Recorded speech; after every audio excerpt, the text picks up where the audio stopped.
আম দিয়ে ইনস্ট্যান্ট একটা মিষ্টি বানিয়ে দেখাবো, যেটা যখনই মন চাইবে বানিয়ে নিতে পারবেন খুব সহজে। উপকরণ খুব বেশি কিছু লাগবে না, দেখতে যেমন আকর্ষণীয় খেতে কিন্তু তার থেকেও বেশি লোভনীয়। সঙ্গে রইলাম আমি ঋতুপর্ণা, আপনারা দেখছেন ঋতুর রান্নাঘর।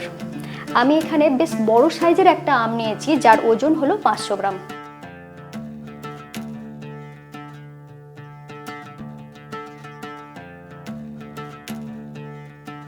এরপরে আমটার আমি খোসা ছাড়িয়ে নেব।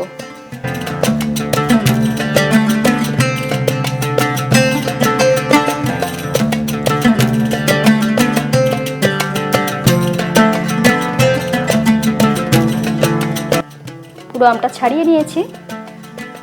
এরপরে আমের গায়ে এইভাবে কেটে নিচ্ছি, যাতে খুব সহজে এর পাল্পটাকে বার করে নিতে পারি।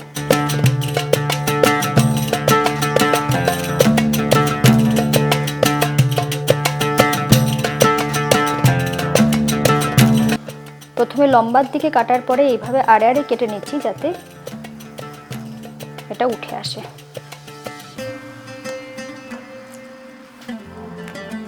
দেখুন কত সহজে পিস পিস করে এইভাবে কেটে নেওয়া গেল। এটা মিক্সিতে বাটতেও সুবিধা হবে।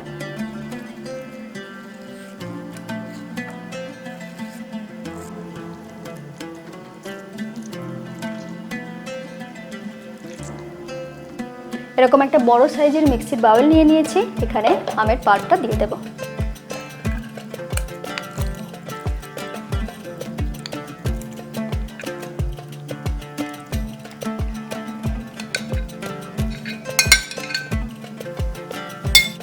আমটা খুবই মিষ্টি, সেই জন্য আমি চিনিটা এখানে কমই ব্যবহার করছি। দিচ্ছি 1/4 কাপ চিনি, সাথে দিয়ে দিচ্ছি 1/2 কাপ দুধ।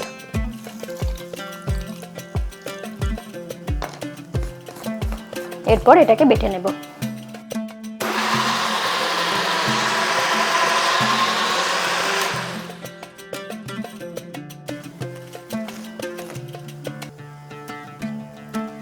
দেখুন কত সুন্দর মোলায়েম পাল্পটা তৈরি হয়েছে।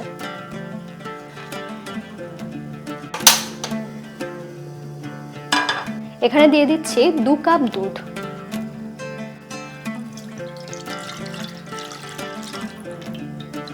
আমি এখানে গরম করে ঠান্ডা করা দুধ ব্যবহার করছি, আপনারা কিন্তু যে কোনো দুধ ব্যবহার করতে পারেন। দুধটা যখন ঈষদুষ্ণ গরম হয়েছে, সেই সময় আমি দিয়ে দিচ্ছি 2-3 কাপ গুঁড়ো দুধ। এরপরে গুঁড়ো দুধটাকে মিশিয়ে নিচ্ছি। এটাকে একটু গাঢ় করে নেব।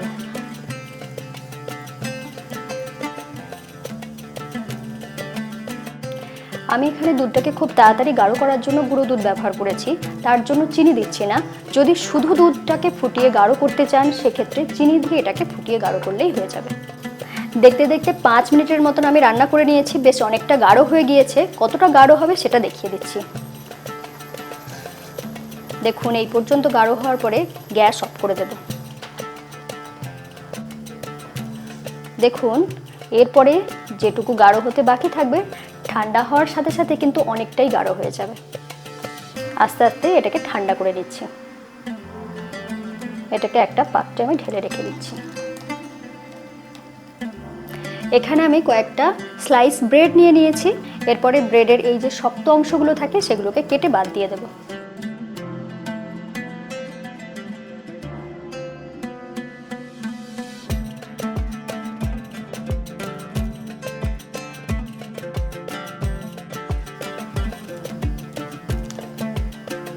আমি এখানে সাদা ব্রেডটা ব্যবহার করেছি, আপনারা চাইলে ব্রাউন ব্রেডও ব্যবহার করতে পারেন। এই ব্রেডটাকে এরপর আমি 4 টুকরো করে কেটে নেব।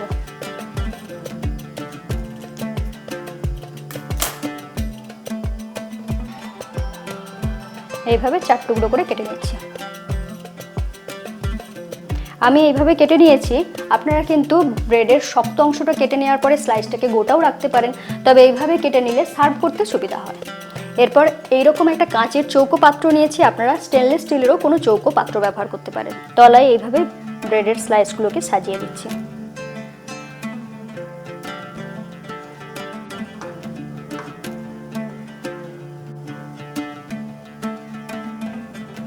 এইভাবে সাজিয়ে দিচ্ছি। এইভাবে ব্রেড দিয়ে একটা লেয়ার বানিয়ে নিয়েছি। এরপরে যে আমের পাল্পটা বানিয়ে রেখেছিলাম, সেটা ওপর থেকে দিয়ে দেব। এইভাবে উপর থেকে দিয়ে দিচ্ছি। এইভাবে একটা লেয়ারকে আমি ভালো করে ভিজিয়ে নিচ্ছি। এই আমের পাল্পটা একটু বেশি করেই দেবেন, কারণ ব্রেডগুলো এই পাল্পটা টেনে নেবে। উপরের টেক্সচারটাকে বেশ সমান করে নিলাম। একটা লেয়ার কমপ্লিট হয়ে গিয়েছে, এরপর ব্রেড দিয়ে আর একটা লেয়ার বানিয়ে নেব।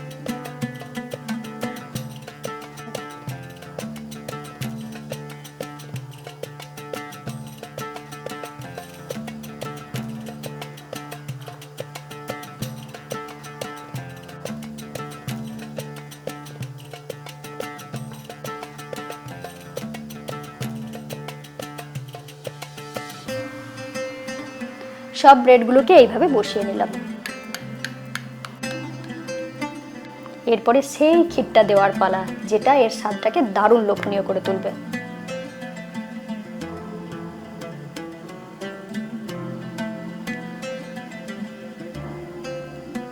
এরপর আমের যে পাল্পটা বানিয়ে রেখেছিলাম সেটা দিয়ে একটা খুব সুন্দর ডিজাইন করে দেবো। দেখতে যদি বেশ ভালো হয় তাহলে খাবার আগ্রহটা কিন্তু অনেকটাই বেড়ে যায়। এইভাবে একটু একটু করে গোল করে আমের পাল্পটা দিয়ে দিচ্ছি। একটু দূরে দূরে বিভিন্ন জায়গাতে দিয়ে দেবেন।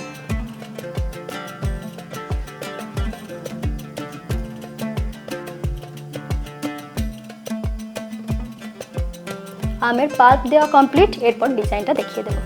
এরপরে আমি এরকম একটা টুথপিক নিয়েছি, আপনারা কিন্তু যে কোনো কাঠি ব্যবহার করতে পারেন। এইভাবে এটাকে টেনে দিচ্ছি।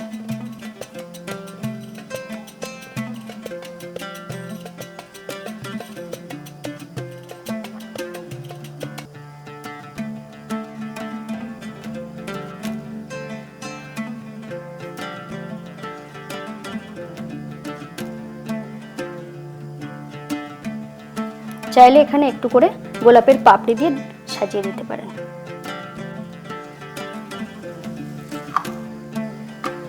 খুব সহজে এত সুন্দর একটা ডেজার্ট নিশ্চয়ই আপনারা বানাতে চাইবেন। কেমন লাগলো লিখে জানাতে ভুলবেন না। ভিডিওটা ভালো লাগলে চ্যানেলটা সাবস্ক্রাইব করে বেল আইকন প্রেস করে রাখুন। সকলে খুব ভালো থাকুন। আবার দেখা হচ্ছে এরকমই সুন্দর সুন্দর নতুন নতুন ভিডিওর সাথে।